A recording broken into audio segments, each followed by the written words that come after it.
Pak Hua.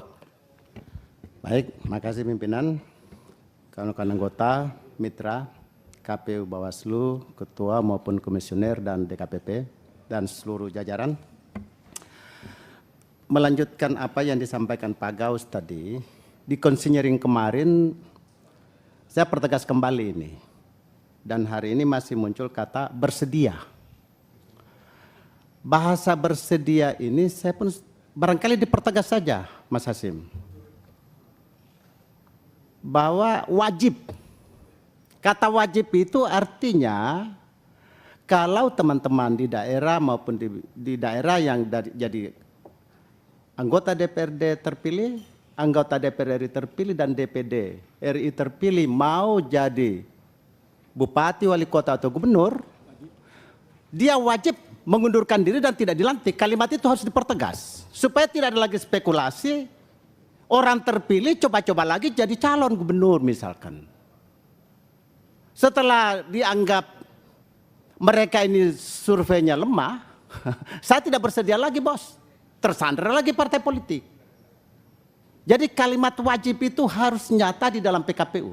Jangan lagi ada bersedia. Bersedia itu kan bisa tidak bersedia. Pada saat tidak bersedia bisa mengatakan PKPU mau diuji lagi di Mahkamah Konstitusi, mau diuji lagi di lembaga peradilan, sehingga tersandera lagi partai politik. Jadi bahasa wajib ini harus ditekankan di dalam PKPU. Yang kedua, berkaitan dengan kualitas pilkada nanti. Walaupun ini PKPU kita bicara tentang pendaftaran dulu dan seterusnya, tapi ini rentetan yang harus mulai dipikirkan sekarang oleh KPU, Bawaslu maupun DKPP. Bahasa kualitas pemilu ini kan pertama begini, tidakkah kita pikir money politik dilegalkan aja di PKPU dengan batasan tertentu?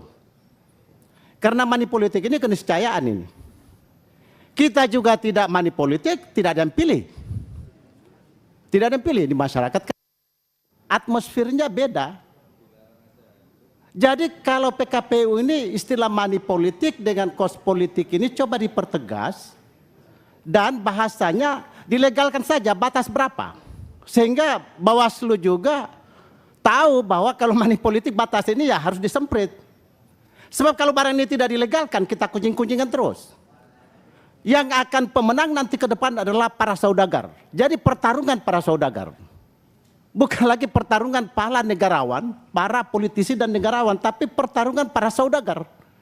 Karena tidak punya uang pasti tidak menang. Rakyat tidak akan memilih karena ini atmosfer, kondisi ekosistem masyarakat. Jadi sebaiknya kita legalkan saja dengan batasan tertentu. Kita legalkan misalkan maksimum 20.000 atau 50.000 atau 1 juta. Atau 5 juta, karena ini permainan semain di situ kalau bisa tindak sebenarnya di lapangan. Oleh karena itu maka dilegalkan saja barang ini lewat PKPU pada batasan tertentu.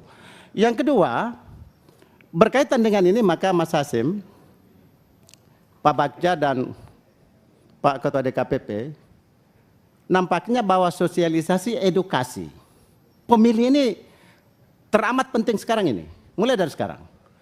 Saya lihat apakah ini sosialisasi teman-teman DPR RI di daerah kaitannya dengan pilkada ini segera dilaksanakan kembali. Karena kalau itu tidak beri edukasi masyarakat, saya pikir ini kualitas pemilu kita ke depan mungkin terganggu. Saya kira itu pimpinan, terima kasih. Assalamualaikum warahmatullahi wabarakatuh. Assalamualaikum. Tadi apa Pak yang 20.000, 50.000, 1 juta itu apa ya? Maksudnya apa? Serangan itu, serangan fajar atau serangan tidak wajar. Karena tidak ada lagi serangan fajar sekarang, serangan 3 hari terakhir. Jadi serangan wajar atau tidak wajar. Diwajarkan aja menjadi, tapi legal dibatasi di PKPU berapa ini? Biaya serangan wajar 3 hari ini.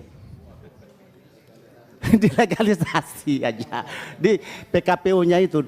Mungkin namanya bukan money politik tetapi cost politik. Silakan diatur-atur lah supaya hukum ini kan kata-kata. Begitu kira-kira pimpinan. Makasih.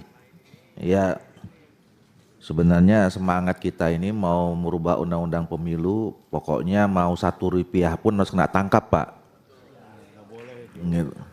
Ya. Jadi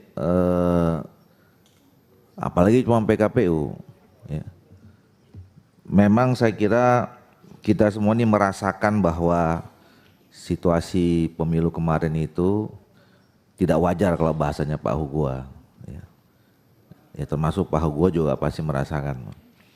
Nah oleh karena itu caranya kita harus memperbaiki, membuat aturan yang lebih kuat, lebih keras, lebih detail, ya supaya itu tidak terjadi, kira-kira gitu.